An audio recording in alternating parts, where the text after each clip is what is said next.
Good morning, everybody, and a very warm welcome to Spa-Francorchamps for the second race of the weekend from the Radical European Masters Championship. 50 minutes around the daunting circuit awaits the drivers. And, well, there is a little bit of explaining to do before we go much further as we see Riccardo Dona lining up in pole position. If you joined us for yesterday's race, you may well recall that the race was red flagged following a very nasty accident involving Marcello Martiotto. The good news is, the most important news is that Marcello is more or less okay given the magnitude of the incident, because he was briefly unconscious. He was transported to hospital in Verviers and kept in overnight for observation, but he was texting through the evening, and the general consensus is that he should be released during the course of the day, which is fantastic news. It shows the strength of these Radical sports cars. However, following an investigation into the incident, the decision was taken that today's race should only be for the SR3 cars and not the SR8s, and therefore we've got a slightly depleted grid for myself, Ben Evans and Will Brown from Radical Sports Cars to talk through. But Will, the SR3s always produce some great racing. Yeah, absolutely, and as we've seen this year in the UK-based Radical SR3 Challenge, it's always very closely matched, and the SR3's always gone very well around Spa here anyway, so I'm sure we're going to get a fascinating battle through the duration of this 50-minute race. And for the SR3s, it's a slightly unique opportunity to be right at the forefront of the attention and the action during a Radical European Masters race. Nonetheless, it is a competitive field, and I think we can expect to see some quite different results as the race unfolds. The grid just beginning to be cleared now, and I think it's probably worth explaining the SR8s that aren't here are the more powerful of the cars as we look at the grid in full. So it's Riccardo Dona in pole position. Alongside him is Roger Bromley, then John Falb and Joseph Coller, Shaheen Nouri, Andy Cummings row 3, Fabrizio Fax Fascitelli, Navarro Fontes on the 4th row from Aaron Bailey and Ivo Reagan, and then Miguel Abello completing the 11-car grid. Many of those drivers are single-handers, but we've got a couple of interesting driver changes I think that will occur during the course of the race. So the SR3, though, a very potent piece of kit, not least because the car is so light. The power-to-weight ratio is spectacular. Yes, yeah, and there's an almost 50-50 weight distribution for the front and rear of the car, so it's very well balanced as well. So one of the great things about Spa being quite an open and fast circuit is that the SR3 you can sort of almost keep pinned for most of the lap. They won't have to brake very much. They can carry a huge amount of corner speed, so it'll be a thrilling ride on board, certainly. And, well, this morning ended up giving Shaheen Nouri a lift to the circuit after he was let down by a local taxi firm, and he's in his first year racing the SR3s and said that the first time he went out in the car, which was a passenger lap, it was just a real wow factor, and he was pretty much minded to put down the deposit immediately on returning to the pits. Yeah, I mean, it's describe it as a barrage on the senses, really, when you first get in these cars, because there's such a huge amount of lateral grip, and the braking forces. The SR3 weighs about 580, 590 kilograms without the driver, so yeah, the power-to-weight ratio is exceptional.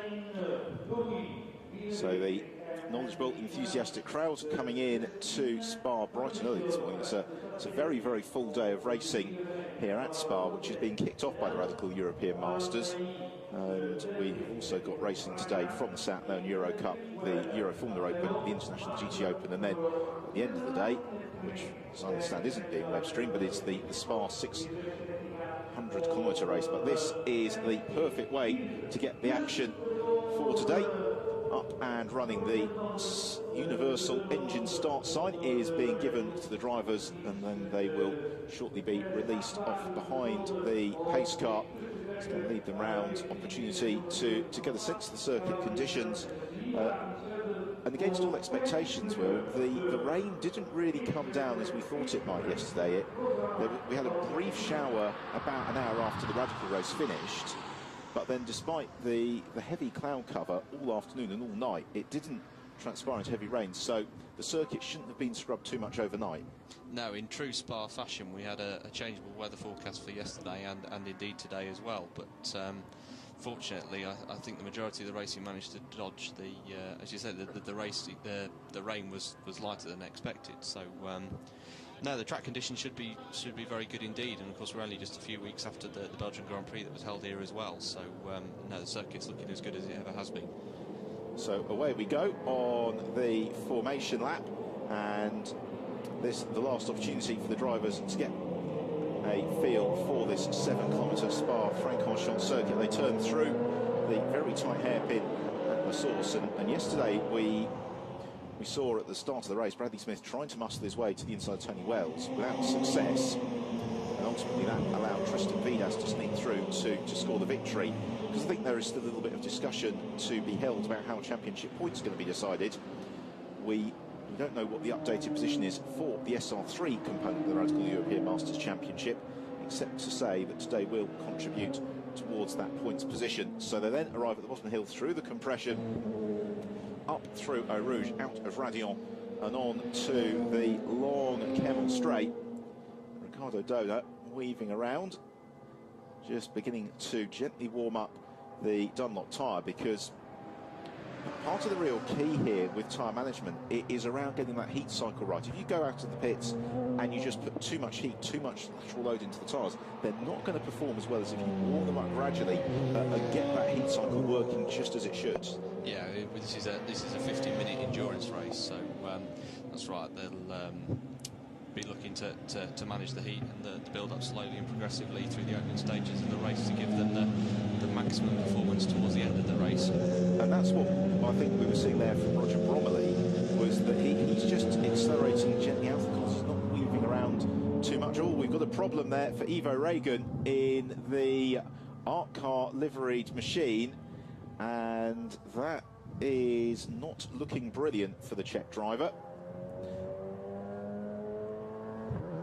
He tours through Les Combes, but he's lost touch with the rear of the field. But then we've got a bit of a break in the traffic behind Andy Cummings. So in terms of the colours to watch for, because I appreciate these are cars we're slightly less familiar with, it's a white and grey car for Ricardo Dona, white and bright orange car for Roger Bromley, white and black and blue car for John Fowle, then the red 1970s Ferrari livery car for Joseph Koller, white and fluorescent green for Shaheen Nouri, and then the wasp coloured black and yellow car for Andy Cummings. And I think one of the dimensions to watch for during the course of the race, Will, is going to be Andy Cummings' progress, because he will hand over mid-race distance to former British GT champion Bradley Ellis.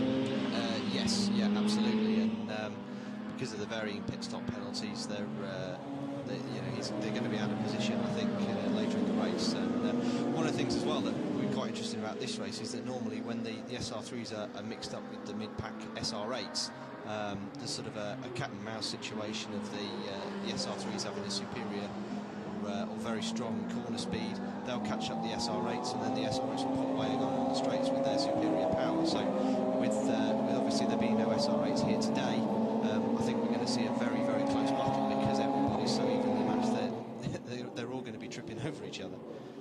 Yeah, this should be a thoroughly entertaining encounter as they come towards the bus stop chicane. It's not the original bus stop chicane from this layout of the Spa circuit, which we profiled a few years ago, makes overtaking a bit easier. So we're going to get a second formation lap just to make sure that the tyres are warmed up exactly as they should be. But the race clock is going to start now as they come across the start and finish line. So the race is officially underway, but it's going to be another lap here behind the pace car. Well, the good news is towards the back of the field that Ivo Reagan has picked up the pace again, and so he and Miguel Abello are up behind the pace car.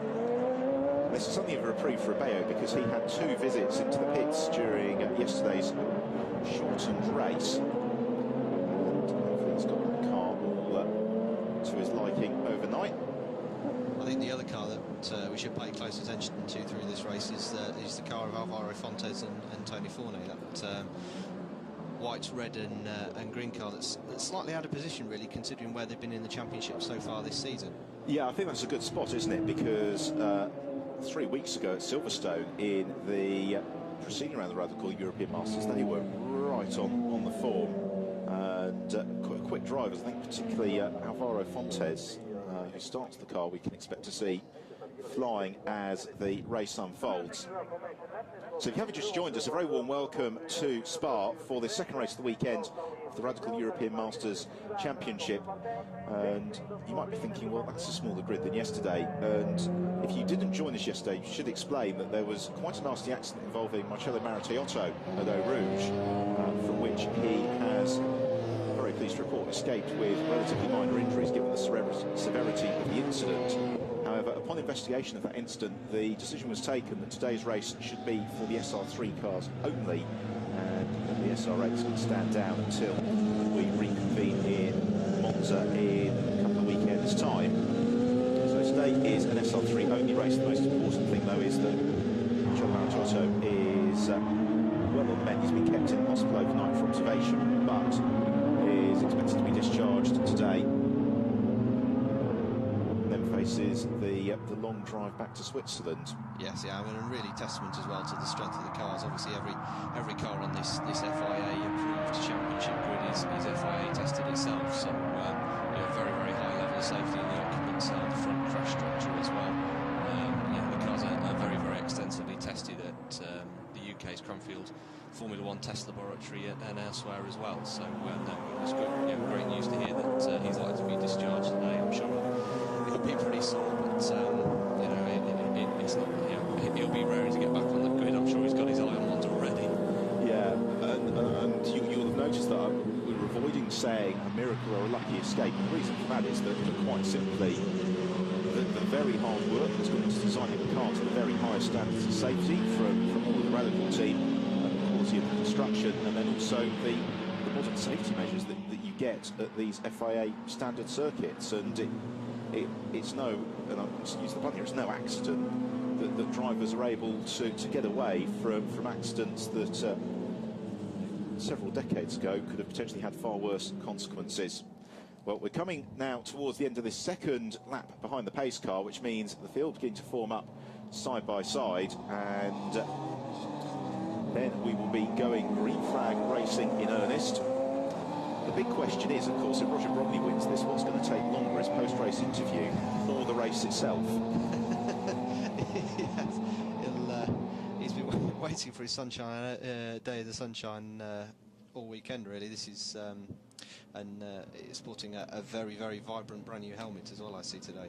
It's like Roger to have a vibrant helmet. He is one of the most effervescent characters within the Radical paddock, but do not let his smiley demeanour fool you. He's also a very quick driver, and perhaps unusually amongst Radical fielders, come up through a short oval background before going on circuit racing. And that's Roger there in the white and fluorescent orange car as the pace car peels off. Its responsibility of Ricardo Donat to pace the field up to the gantry. We're about to go racing in earnest as the lights change now, and away we go. And it's 4 wide in the midfield. They're going to arrive into La Source as one, as Aaron Bailey tries to force his way to the inside of Shahi Nouri. Nouri in turn to Andy Cummings. Oh, and there's contact, and around goes Joseph Collar.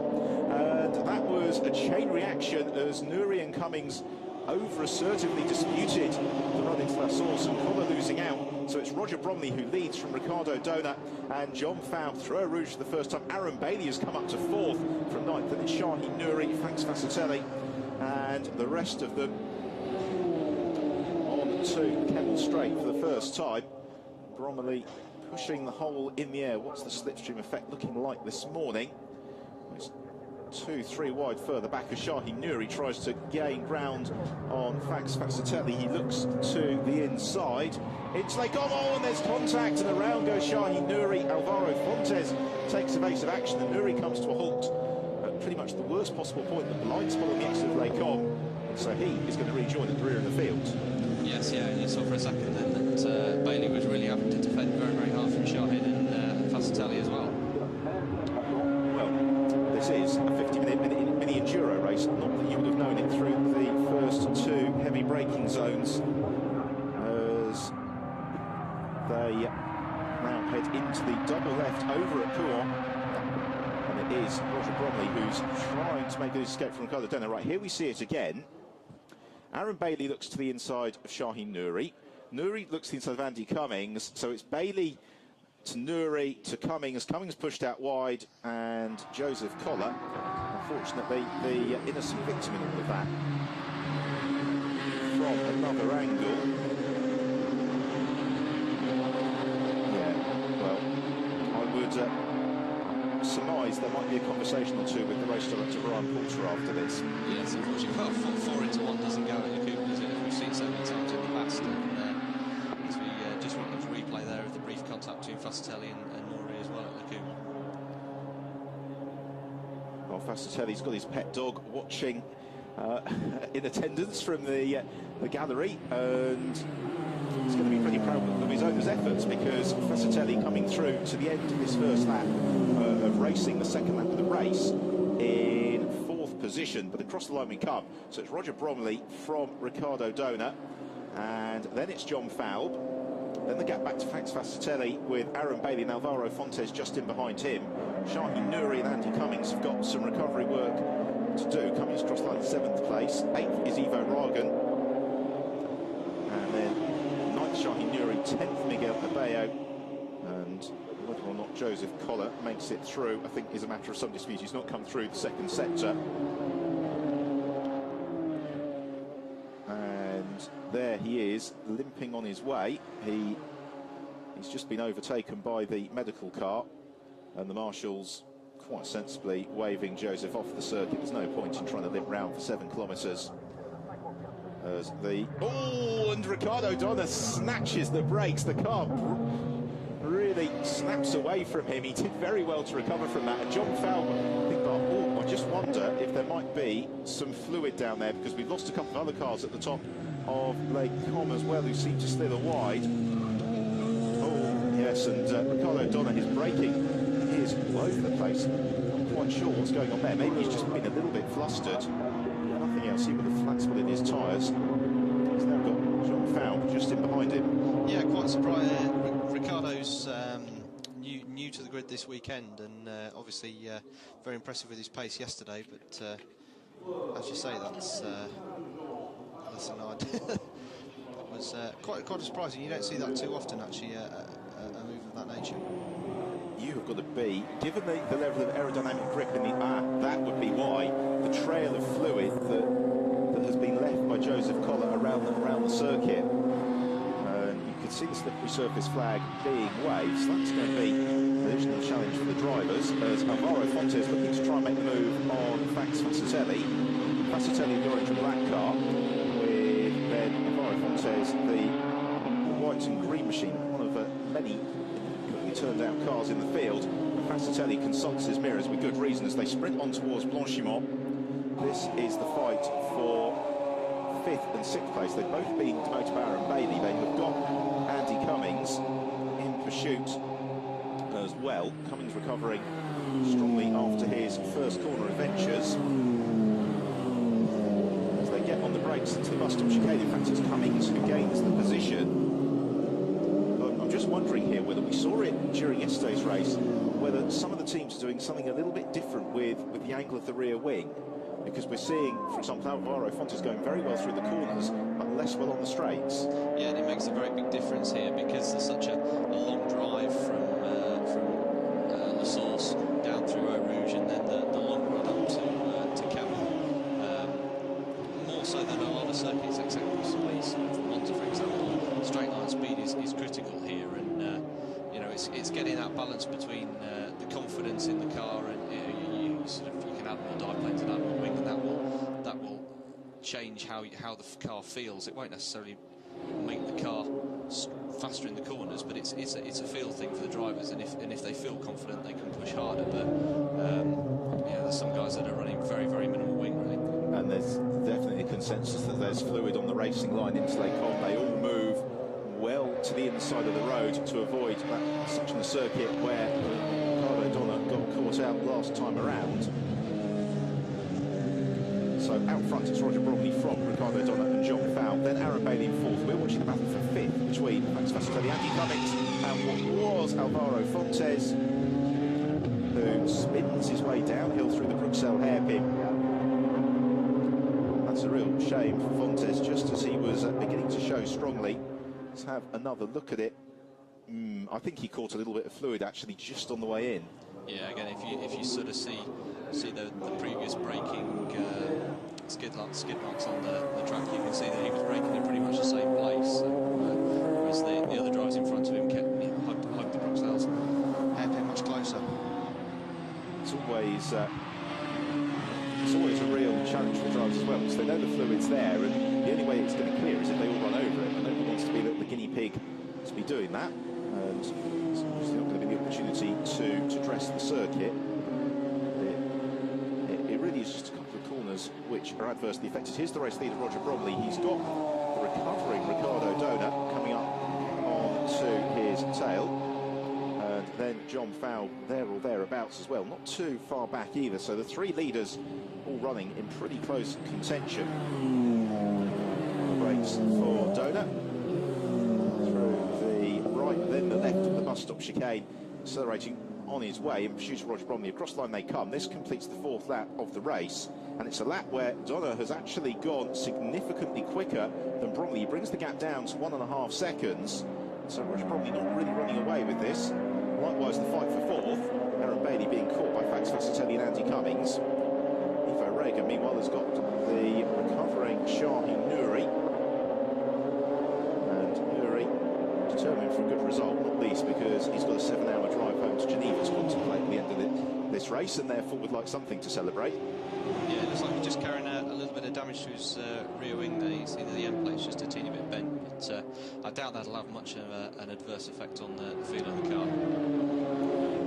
Just looking back up at the sharp end there, you mentioned John Fowl briefly. I mean, that's a really good demonstration of the worldwide concept of radical racing. He's an SR3 champion in the United States, and has obviously proven very handy here.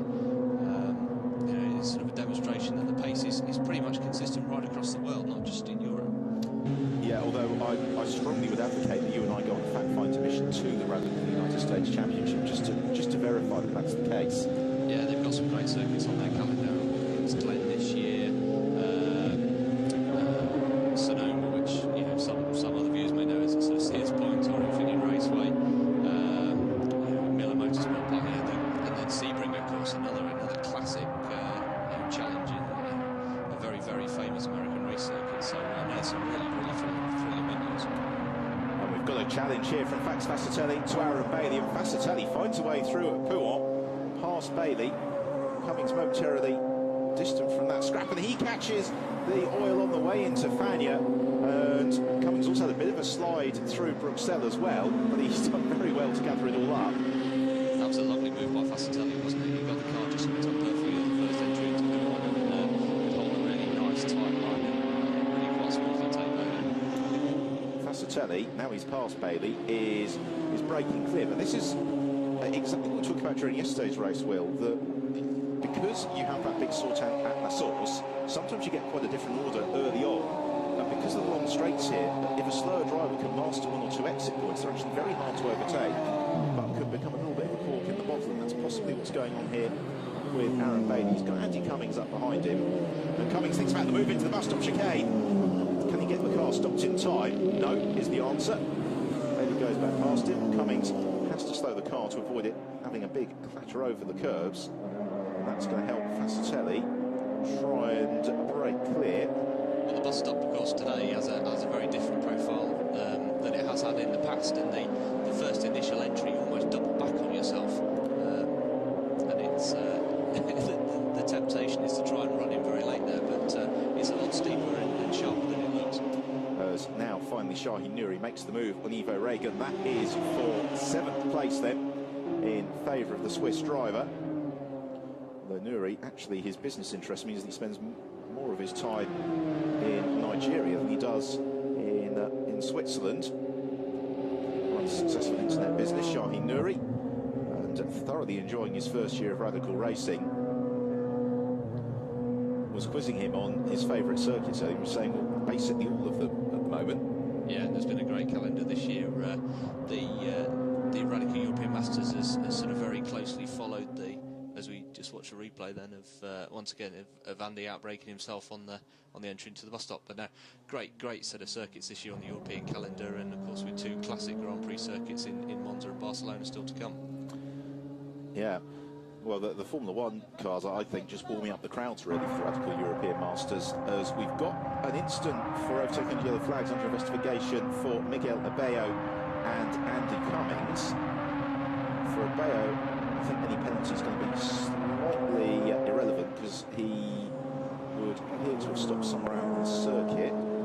For Andy Cummings, it could have a very significant barrier in the race, because he has been given a drive-through penalty for overtaking under a yellow flag, and so the investigation clearly found that Cummings overtook under the yellow, so he must have a drive-through penalty on top of the pit handicap. That was a real disaster for Andy Cummings. We can actually see Bradley Ellis from our commentary box window, and the body language would suggest that he is a slightly divergent view to the Judge Dredd style instant justice being handed down by Brian Poulter to Andy Cummings.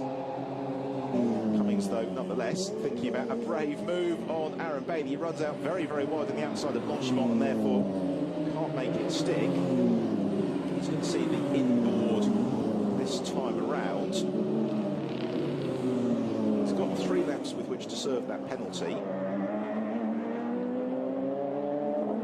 He's not going to do it on this occasion, I suspect, because we're not that far away from mid-race pit stops here, Will. But what they might do is do the driver change and then do the drive-through penalty on the next lap, or the other way around. Yes, that's right. Of course, they're going to have to be served on separate laps, and we're about 4 minutes away from the pit window, so really just a single.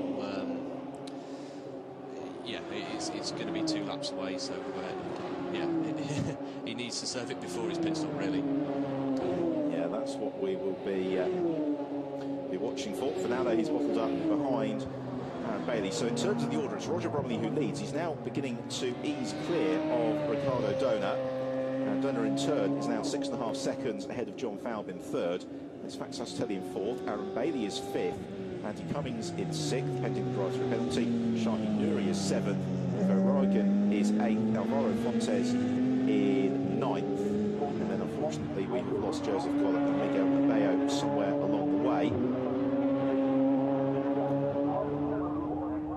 So here is Bromley, and Donna doing a good job of staying with him, given that their relative disparity in experience at the wheel of these Radical cars. It's Ricardo Dona's first weekend in them. Roger Bromley, who has been racing Radicals for many years now. Yeah, a long-time exponent of SR3 racing, Bromley is, and of course, SR8 as well in the past. He's sort of risen through the ranks, have started out in the venerable SR4 back in the UK, and he's been sort of racing Radicals for the best part of a decade, and as you alluded to earlier, of course, great success in F1 stock cars before that as well. So Donna's just been a real surprise this weekend, I guess, by everybody. Very impressed with his pace and his racecraft. I think Spa is one of those circuits as well. I went round in a road car on Friday night. It encourages confidence quite early on. The corners are fast and flowing. It's a circuit that really bites you. But I think if you build up that confidence, you can start putting in some good lap times. The real key is to get that balance right between confidence and overconfidence, which is always a difficult balancing act when you're relatively new to motor racing. But that's been another good lap from Ricardo Dona. He is doing what he can to close up onto the tail of Roger Bromley there, still separated by a couple of seconds. Meanwhile, the fight for 3rd is about to come together, because Fabrizio Fascitelli has caught John Falb. So we still follow the fight for 4th and 5th. It's about to become the fight for 4th, 5th and 6th, because Aaron Bailey and Andy Cummings being caught pretty rapidly here by Shahin Nouri, who was the best part of the second quicker last time around. So the red car of Bailey, black and yellow car of Andy Cummings, then the white and green car of Nouri.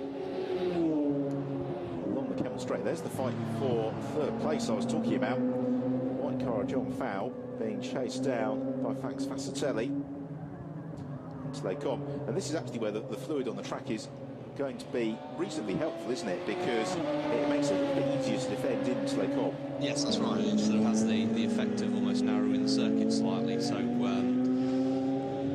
just as we see the pit window has now opened, so all the drivers will have to pass the pit open board shouldn't see anybody pitting on this lap, but it won't only be probably a matter of a couple of laps, if not the first lap. I would expect them all to come in, I think.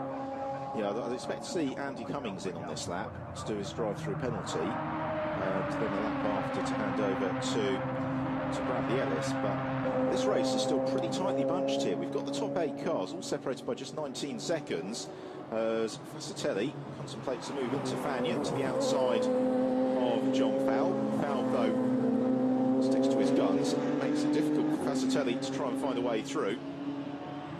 Fascitelli then closes up on Fowl again as they head through Stavelot. They're out at the furthest point of the circuit. They're about to rejoin the original Spa circuit here, which comes from along a very quick section of road from the town of Stavelot.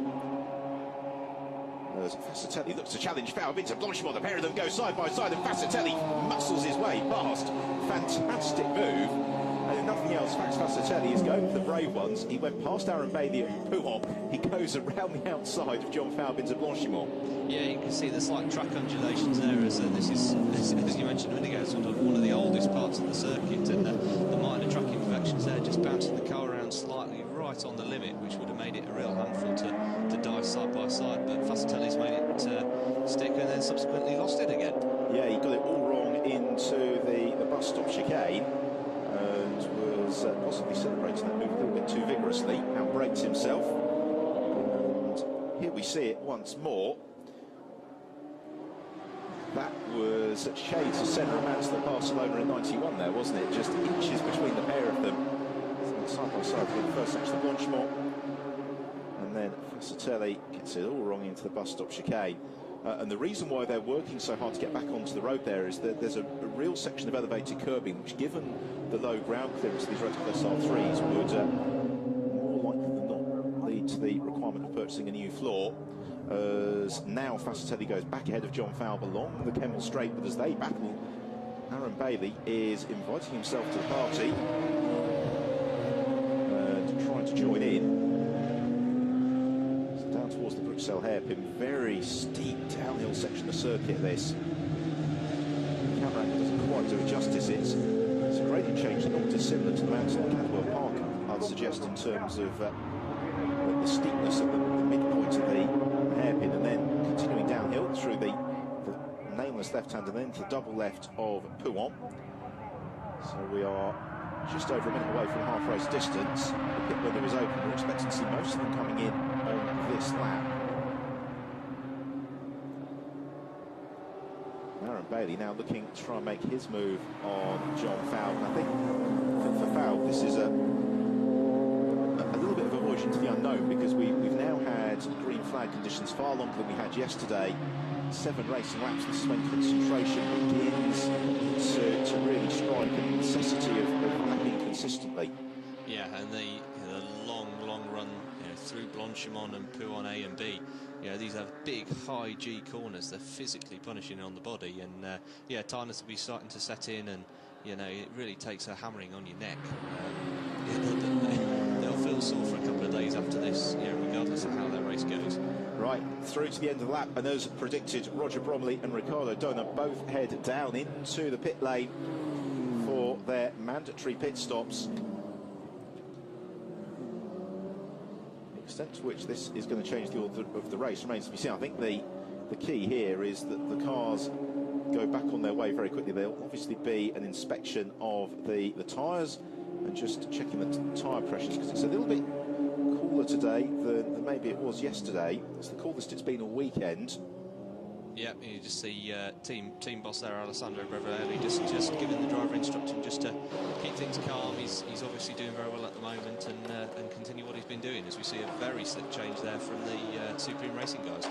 Yeah, so Andy Cummings hits in, Bradley Ellis jumps into the car. So as we maybe thought might happen, Bradley's going to go out, do an outlap, come through for his drive-through penalty, and then get his head down and see what he can do through the remainder of the race. So with those ahead all heading pitward, it promotes Fax Fascitelli up to the lead of the race. In second place then on the road is Shaheen Nouri. Third is Ivo Reagan, who's doing a super job actually. He was staying with Shaheen Nouri. Also in is Alvaro Fontes. That is to pass over to Tony Fournet. And again, another very smooth pit stop, just adjusting the seat belts through the Bruxelles hairpin. The tussle for second position. Imagine we'll see both of these drivers probably ducking in at the end of this lap. Accelerating on towards Puot. So after the pits, these pit stops have worked themselves through. I think really what we need to watch for in the second half of the race is the progress of Bradley Ellis up through the field, because he will, with no disrespect to the other drivers, more likely than not be the quickest driver in the pack. It's just the time deficit he's going to have to make up from the time lost by Andy Cummings, about 18 seconds during the opening section of the race, plus what he'll lose through that drive-through penalty. Yes, I think on individual pace, it would be fair to say that Bradley is probably, into the qualifying, the quickest driver in the field at the moment. Obviously, a very experienced GT racer, former British GT champion, and has sort of raced everything from single-seater sports cars, a wide variety of machinery. But then again, some of the guys in the mid-pack are fiercely good at defending. So if he finds himself held up for a couple of laps or frustrated, that could make the difference between getting onto the podium and not. Yeah, and with both Andy Cummings and Bradley Ellis have had their moments this season of impetuosity as well. So Fascitelli continues onward. Into the pit lane in the background, we saw Shaheen Nouri and Ivo Regan both coming through for their pit stop. So that essentially leads Fascitelli as the only driver yet to make his stop, as Tony Fournet and Bradley Ellis. They'll be getting a little bit too close for comfort as they went through. They come exactly as you were saying, Will. Fournet determined to defend from Ellis. Ellis eventually goes through into the Bruxelles hairpin. Yes, obviously both drivers keen to get on and make some. As we see the swatch over to Matthias Svoboda as well. So Svoboda strapped in again. Pretty quick pit stop. Here is Bradley Ellis, then out towards Stavlo. Now, got a pit stop infringement for Ricardo Donat under investigation. Don't want to embarrass the Radical Works team, do we? But that's their driver. I think he's UK Racing, actually. Radical UK, okay. Yeah, which is the Italian squad. The Italian squad called UK Racing. Fantastic. Yes, my mistake. And there is Ricardo Donat. And that's often too many people working on the car, or maybe a slightly premature pit stop. Yes, I can see why that's under investigation, because he came into the pits 2 seconds behind Roger Bromley. He was emerged from the pits 4 seconds ahead of Roger Bromley. Yes, and of course you can time the pit loop from the time into to the time out, and if that time is less than what is expected of their pit stop, given their pit stop penalty, then one of two things has happened: either the stop has been too short, or they've sped in the pit lane. But either way, they're going to be penalised. We just saw Bradley Ellis serving his drive-through penalty, which is going to see him shuffled towards the back of the pack. And well done. And then from Roger Bromley. Now this is going to be quite interesting, because Bromley didn't really move that far clear of Donat during the first half of the race. It's only a couple of seconds. That gap ebbed and flowed. And Bromley's got a fair degree of ground to make up here. As into the pit lane has finally come Fabrizio Fascitelli. Here's a mandatory pit stop. He was the last, and we've got a stop-and-go penalty for Ricardo Donat. So stop-and-go penalty for Ricardo Donat in car number 13. So that is going to advance car 14, Roger Bromley. Yeah, if you look at the outlaps of them respectively, there's a 7-second difference in their outlaps, which I'm sure that Bromley won't have led off that much on his outlap. So no doubt that's the reason that there's a stop-go for car 13. Yeah. So look at the infringement, the stop-go penalty to be served fairly quickly.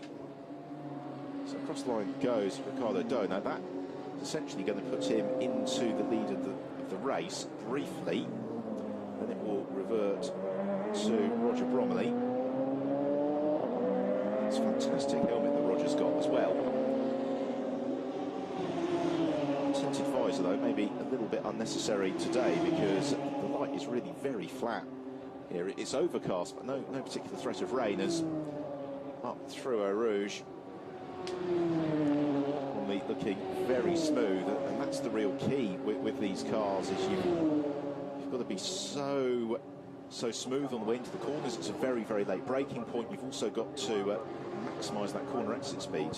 The fastest way to drive an SR3 is to let the car do the work and not try to hassle it too much. Although it is quite a physical car to drive, obviously, because of the huge G-forces generated by the downforce. The quickest way is undoubtedly to feed the car in and rather than throw it in and let the car find the grip naturally through the corner and just maintain corner speed. It's in many ways, I describe it as not being dissimilar to sort of 250 or 125 motorcycle racing, where you see that it's all about maintaining that corner speed to give you the maximum speed down the straights.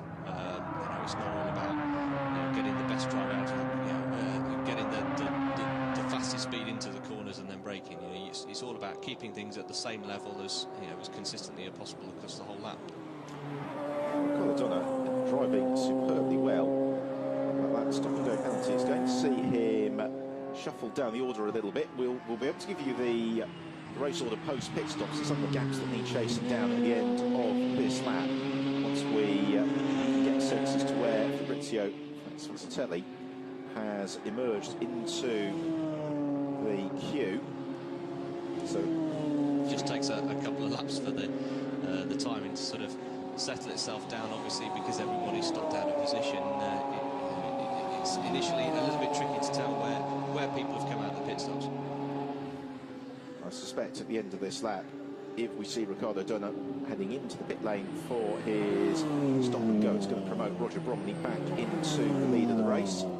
And that's exactly what's going to happen, because Dona heads into the pit lane for the stop and go penalty. So get that car down to the pit lane speed limit, because we have seen more than once in the history of the various Radical Championships a driver coming in for their drive-through or stop and go penalty and being a little bit over enthusiastic with the throttle pulling away, and thus they get on the naughty step. But we've got a stop and go penalty as well for Fabrizio Fazzatelli. So Fazzatelli has also got a stop and go penalty. Yeah, as we saw at the Hungarian ring towards the start of the year, with Konstantin Skalko, one of the former European Masters champion, obviously deeply frustrated with the penalty that he'd been served, and almost hit sideways through the pit entrance, and subsequently had to serve another penalty. Yeah, you don't win many things except for endorsement points on your licence for crashing en route to a stop and go penalty. And it's steeply uphill to adhere to race control as well. If anybody that's visited Spa will testify that you spend a lot of time walking around and your legs are really quite sore. There's a lot of steps and a lot of upgrades here. Yeah. Although interestingly, this is the experience of Bradley Ellis. He knows where the elevators are.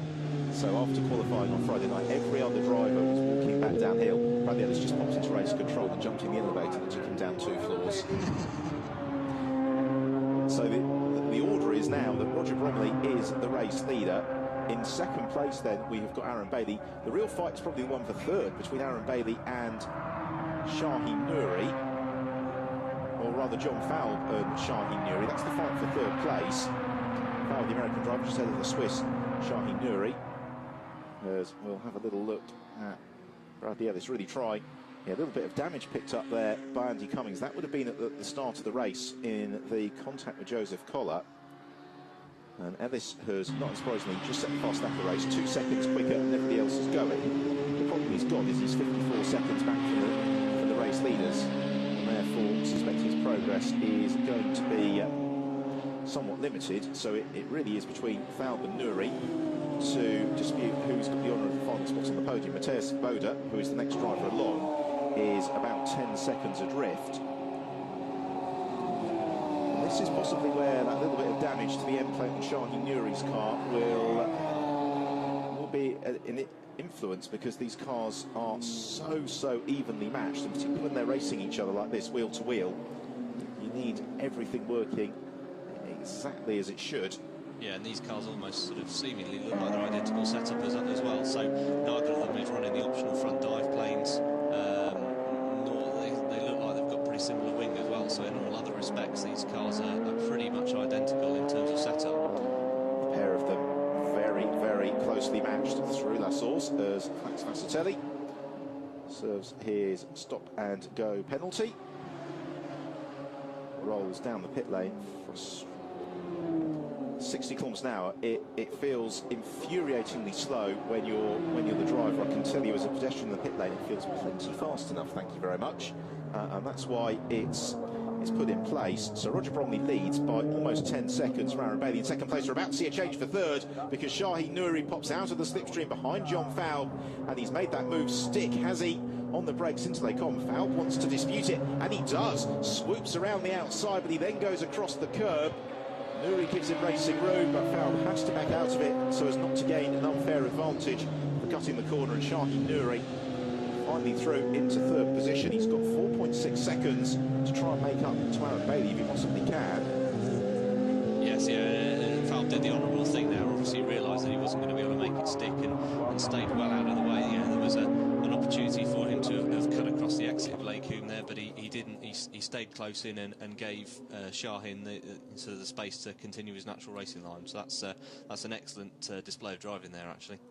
And John Fowl, one of the things to say about motorsport in the United States is the contact, particularly at sort of national level, is very hotly enforced. And therefore, some drivers do shy away from the robustness. But Fowl has got it absolutely spot on. He defends in a hard way, but a clean and fair way. He did pretty much what he could to let Shaheen Nouri getting through, but Nouri has passed him, and with 12 minutes to go, the question is going to be, can he do anything about Aaron Bailey?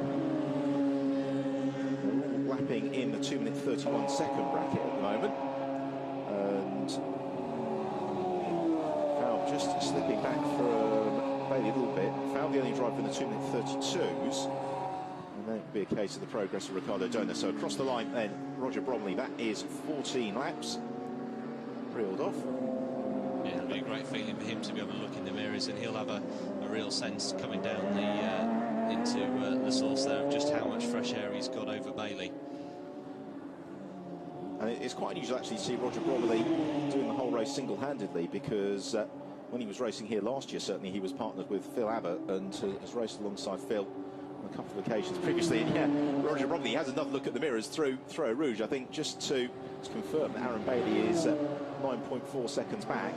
And then we've got the fight between Bailey and Nouri, separated by 5.3 seconds, but we'll watch to see how that closes down, because through the final sector, Shaheen Nouri was 0.3 quicker than Aaron Bailey, and that sort of rate of capture could be quite important.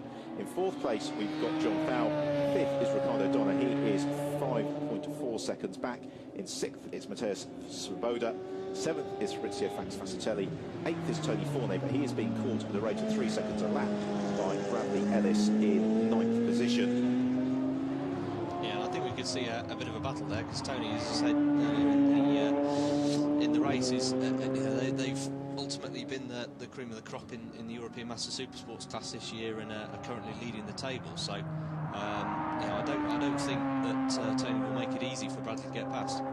Right, now this could be very interesting, because through the first sector, Aaron Bailey was 0.3 slower than Shaheen Nouri, and at a second a lap between now and the checkered flag, it could get very close, particularly if Nouri just ups it a little bit. If Nouri can get himself to a position where he's maybe 1.2, 1.4 seconds a lap quicker than Aaron Bailey, then he'll be on to terms with Bailey in the next 3 or so laps. It's great performance so far from Aaron Bailey.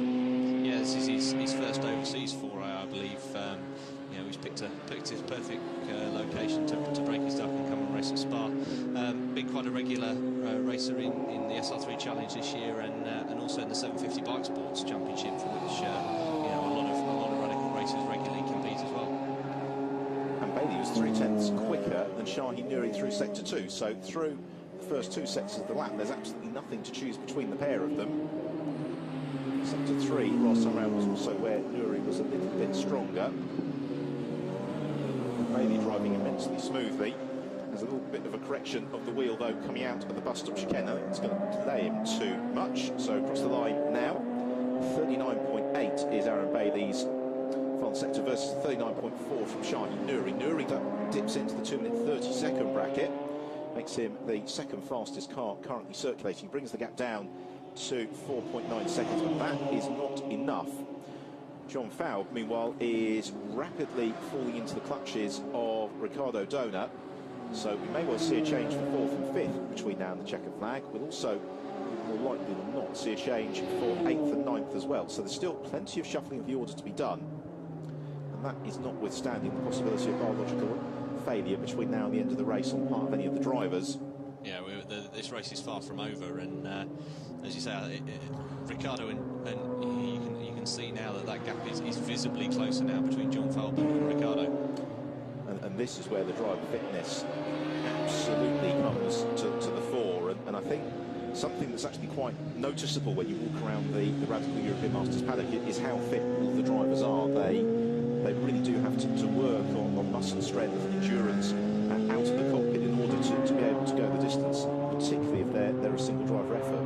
Yes, I mean, the SR3 is particularly relatively speaking, is quite an easy car to drive fast, but as with so much racing, it's extracting that last 10-5% where the preparation and the fitness really comes into it, and that's the difference between being a good driver and a really good driver. And yeah, no, absolutely, all the guys in the paddock take it very seriously, and you're seeing the results of that here today. Shaheen Nuri was fractionally quicker than Aaron Bailey through the first sector, just by a tenth of a second, waiting for Bailey and Nuri to come through the second sector, 68.1 from Aaron Bailey, and that compares to a 67.8 from Shaheen Nuri, so he's 4 tenths up thus far on this lap.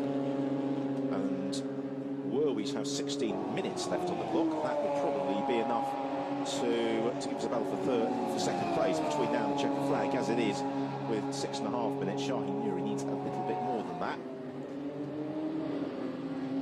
Anyway, there is Aaron Bailey. Here comes Shaheen Nuri into bus stop chicane, so named, of course, because it was originally a bus stop. And it used to be very, very tight configuration that they used through until the late 1990s, before it was reprofiled. So across the line they come. The gap comes down by 4 tenths of a second.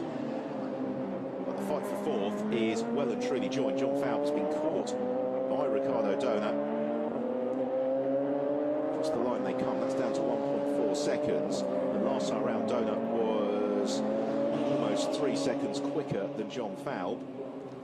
Yeah, if you can get into close enough to start to feel the slipstream on the entry into Eau Rouge now, or this will really give an advantage for the long run all the way up to the coupe. He might still be a little bit too far off. And we've also had a change of position further back. For 8th place, Bradley Ellis has moved ahead of Tony Fournet, so Bradley Ellis goes up into 8th.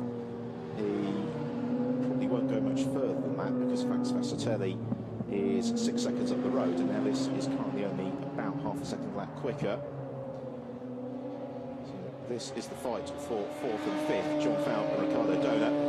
They head on towards the Bruxelles hairpin. And that's been sliced to just half a second in a sector, so that shows you a real effect of slipstreaming here, and we'll see it again at Monza in a few weeks' time. So when you're at the wheel of a car that's slipstreaming the one in front, it is the most remarkable experience, because you really do feel as if you're just being sucked along behind them, and it can breed false confidence. You really have to be well aware of the fact you are being slipstreamed.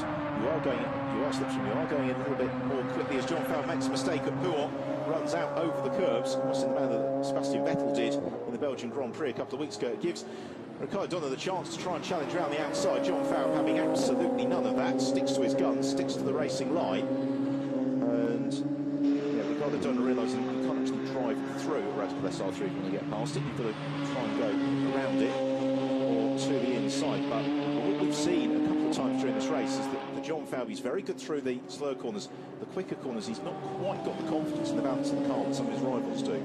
Yes, and he's a very versatile, experienced sports car racer out in America, not only in Radicals but in the Cooper Light Series as well. But the car's going to feel just a little bit different from maybe what he's used to with his SR3 back home. There's always, no matter how close the cars are in specification and setup, no two are going to quite feel exactly the same. And there we go. So he's seen a mistake, and John gets back through again. And Ricardo Donat takes a big ride over the curbs, and so he has to do it all over again. And it's always the challenge as well in cars such as these SR3s, which have got such high levels of aerodynamic grip, is that you have all the grip in the world until you have none at all, and it's learning that balancing point. Yes, and of course if you're slipstreaming and you're trailing a car so closely, the turbulent air behind is going to be affecting that aero. You're not going to get the same advantage that you would if you're in clear air. So as you said, the temptation is to close up very quickly, and it'll feel great, but when you hit the brakes in slipstream, it's not going to have the same effect as it would if you were out in the fresh air. So Ricardo Donat gets his head down, sets off back in pursuit of John Fowl. The rest of the order is relatively static at the moment, looking unlikely to change, because Roger Bromley still leads, 10.3 seconds clear of Aaron Bailey, who is being caught by Shaheen Nouri, but not at anything like the rate of capture that's required, because we're on the penultimate lap of the race now. And then this fight for fourth and fifth between Fowl and Donor. In sixth place, Mateusz Swoboda. Seventh place, thanks Fasatelli, recovering from his stop-and-go penalty. Eighth place is Bradley Ellis, recovering from his drive-through penalty. In ninth place, it is Tony Fournay. We unfortunately lost Miguel Abayo and Joseph Collar fairly early on in proceedings. So if you are just joining us for the closing stages, just to explain again that the Radical SR8s are not racing today, and the reason for that is there was a sizable accident in yesterday's race involving Marcello Maritiotto. Maritiotto, I'm pleased to report, is going to be discharged from hospital today. His injuries, given the severity of the incident, are as light as could be hoped, really. But in the wake of that incident, following a drivers' meeting last night, decided that the SR8 wouldn't be racing today, so it's an SR3 only race. And nonetheless, it has been very enjoyable indeed. The way it has shaken out is that Roger Bromley, this man leading as he heads through the bus stop chicane for the penultimate time of asking. And I'm thinking the last time Roger won a Radical race outright would be in 2011. Yes, in the yes, in the SR8, indeed, yeah, absolutely. I certainly can't remember the last time they would have been on his own. We will be pouring through the history books a little bit later on, but Roger will be, I'm sure, overjoyed with this, because he has driven supremely well, and this is really experience come to the fore. At no stage, although Roger's just eased away through the field, has ever looked unduly hurried. It's always been very smooth, crossed up through the turns, just easing the car around, letting the car do the hard work, and it's about to pay off in a very big way for him. So he hits on the brakes nice and early for Les Combes. Yes, that's right. Of course, the temptation with such a big gap is to ease off slightly and believe that you can take things easily. But that's the last thing you want to do. So often we've seen not only in Radical Championships but elsewhere as well. It's that second when you think, I've got a good gap. I can let my guard drop slightly. The mistake starts to creep in, and you can have defeat snatched from the jaws of victory. So he really needs to keep his guard up. As we've seen it once again, Ricardo has managed to find a way past John Fowl. Yeah, John Fowl again doing a fine job in defence. Really did all he could, but Ricardo Donner goes through. That is for fourth position with about 2/3 of a lap remaining. Whether or not John Fowl will be able to fight back remains to be seen. So here they went side by side into Les Combes. And John Fowl playing Lewis Hamilton, this time avoids contact with the Nico Rosberg of Ricardo Donner. So it should be done, boys. No contact, still hard and close racing. Donner finds his way through as out of the Cour Frere and on to the long run on towards Blanchimont now for Roger Bromley, who has led the overwhelming majority of this race. He's driven really Bailey without missing a beat throughout. He's just a couple of corners from home, and victory in this Radical European Masters Championship race. It's an SR3 only race, but it has been very enjoyable. And Roger Bromley heads through the bus stop chicane for the final time, accelerates on towards the checker flag, and he takes victory at Spa. He is absolutely overjoyed with that, and with very, very good reason. He really has driven supremely well. In second place for Aaron Bailey, who likewise I think has got plenty to celebrate. Third goes the way of Shaheen Nouri, and then fourth after that charging drive to recover from his stop-and-go penalty for Ricardo Donna. Fifth then for John Fowle, who lost out to Donna on that last lap. And then sixth place, not too far adrift, Matej Svoboda. Seventh place will go to Fabrizio Fascitelli, another driver whose race was marred with a stop-and-go penalty. A final flourish there from Fascitelli, and then closely followed home by Bradley Ellis. Yeah, so Ellis in eighth, and then completing the field in ninth place, Tony Fournet. And, well, that was really very enjoyable. A taste for European Radical fans of the sort of racing that we get in the SR3 Challenge in the UK. So, confirmation of the result: Bromley from Bailey and Nouri, Ricardo Donna in fourth, John Fowle fifth, and Ivo Reagan, Matej Svoboda in sixth, Fabrizio Fascitelli seventh, Andy Cummings and Bradley Ellis in eighth, Alvaro Fontes and Tony Fournet ninth, Miguel Abello we lost early on, as we did with Joseph Collar. So they will very shortly be on the podium. The next stop, Will, is going to be Monza in 3 weeks' time. Yes, although for a lot of the ardent Radical fans and teams, of course we've got Donington in just 2 weeks' time before that as well. So yeah, Monza is a track to be looking forward to. Hopefully we'll have a slightly drier weather than we did last year. It was an uncharacteristically wet visit to Monza last year, but look at that, an understandably jubilant Bromley there. He is absolutely overjoyed. And then the final round of the European Masters Championship is going to be the Circuit Catalunya. We've known that for a while, but the date has changed during the summer break, so it's no longer on the 18th and 19th of October. It is going to be on the 1st and 2nd of November. And nonetheless, I'm sure that the conditions will be very mild and balmy. Roger Bromley, he probably will have stopped celebrating by the time we go to Donington in a fortnight, but it's not guaranteed.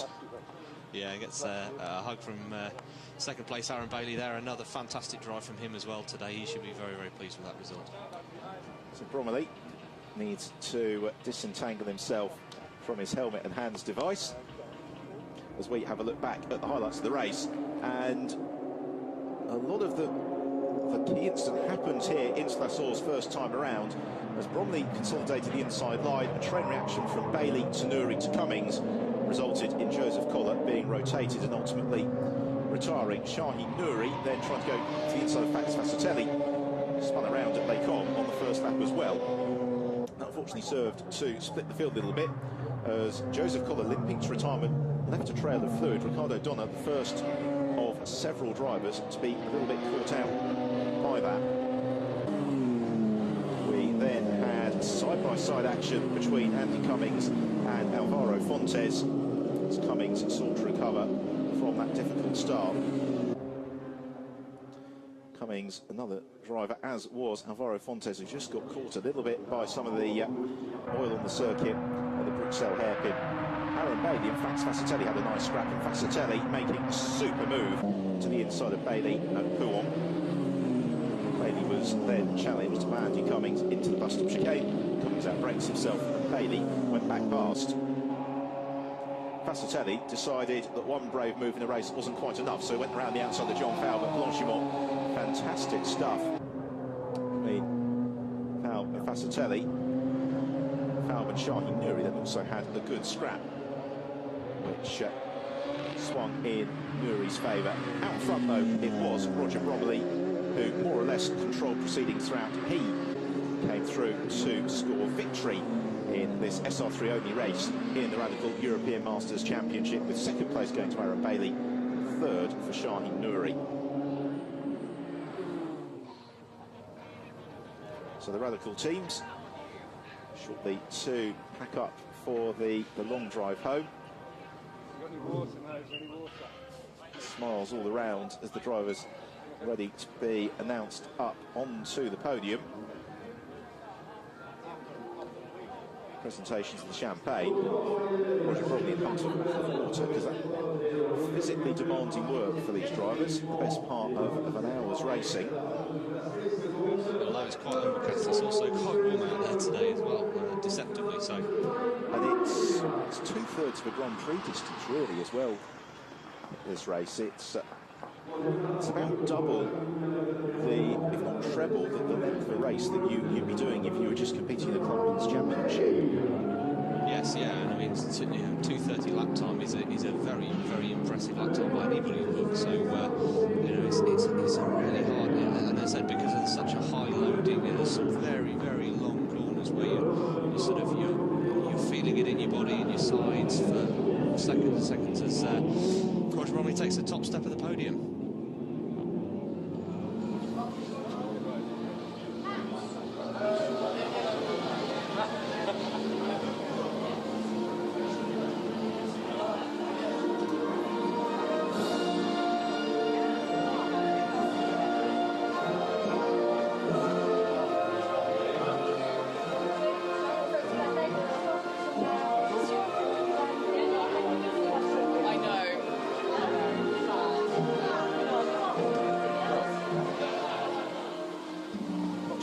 Could hear the national anthem then, given the conversation and gesticulation on the rostrum, but nonetheless, three very happy drivers. So first of all, the presentation of the trophy for Shaheen Nouri.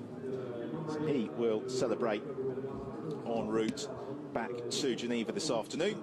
He gets third place. Our runner-up then, Aaron Bailey. Really fine performance from him.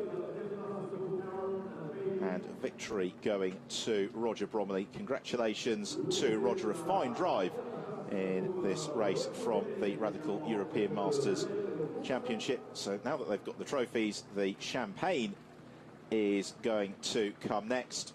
So drivers get the bubbly, and as they are about to celebrate on the rostrum here at Spa, it's a good opportunity to say a big thank you to Will Brown for joining me for today's race, and for myself, Ben Evans, to say thank you for your company this weekend, and we look forward to seeing you in a couple of weeks' time when the Radical European Masters Championship reconvenes in Monza.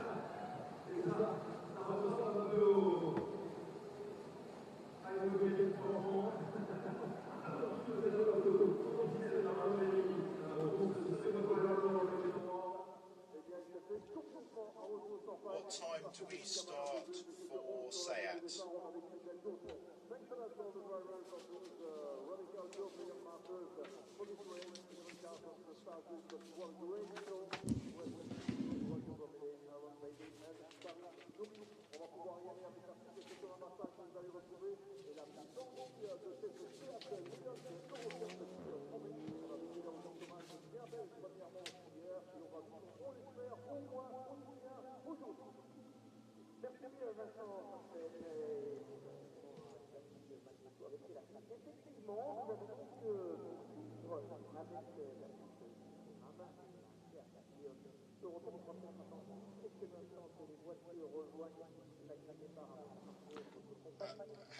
How long? At 50 we start.